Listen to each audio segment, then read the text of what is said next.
membangun gereja dan masyarakat yang kuat iman, erat rasa kemanusiaan dan toleran. Biarkan mereka mendidik pengembaraannya tanpa kendali superioritas. Dengan demikian diharapkan agar aksi dan saksi mereka ibarat lampu pijar yang dapat menyinari jalan kegelapan dan seharusnya tetap menyala sepanjang hidup insani. Kehidupan orang muda Katolik hendaknya merupakan wujud dari keyakinan terhadap peranan akalnya yang cerdas seluruhnya untuk meretas jalan baru menuju sebuah dunia yang dihayati oleh kasih sayang, sehingga prestasi dan angan-angan hampa akan meleleh habis bagai es yang mencair ditimpa sinar terik matahari. Setiap perjumpaan di dunia ini bermakna asalkan kita atentif, dan responsif terhadapnya. Yang pertama itu atentif.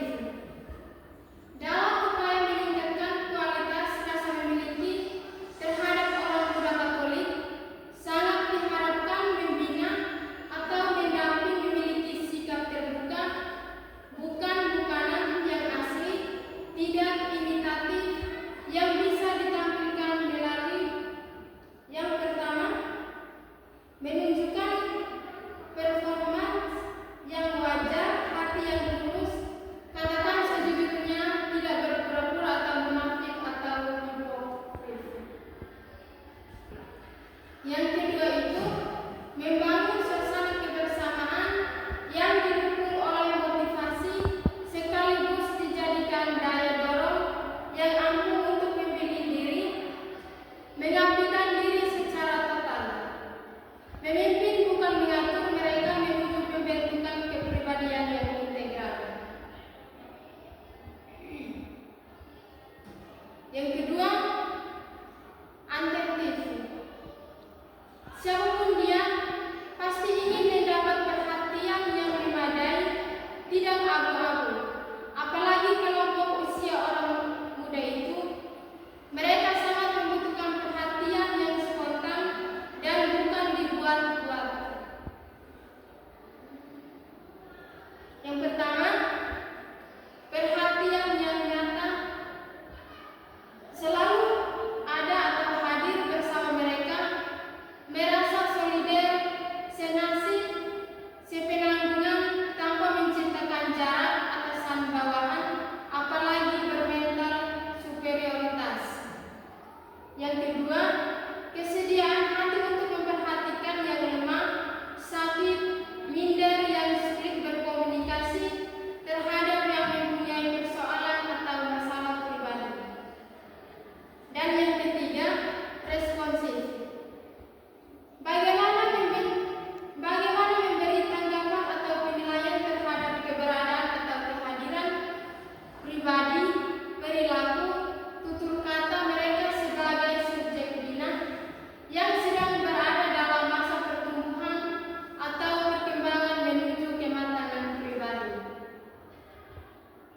Yang pertama, agar tidak menyinggung hal-hal yang sensitif,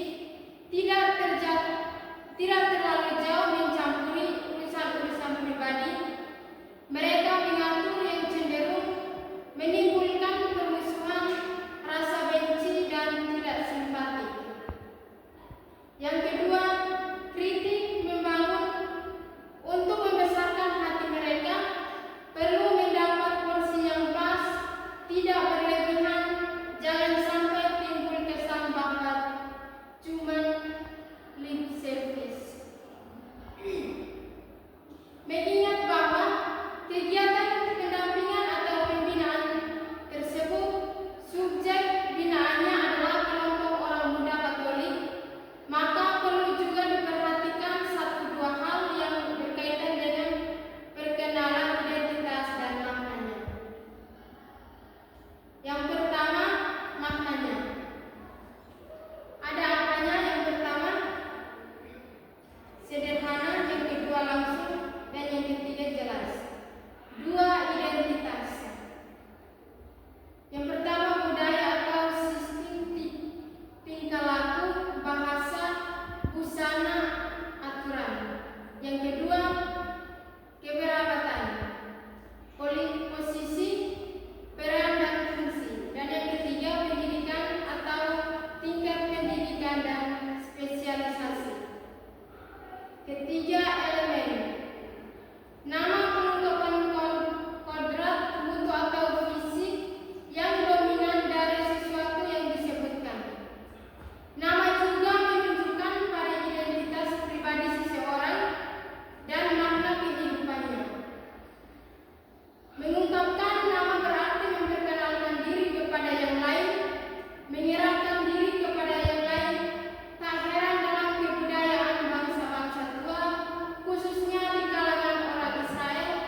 yang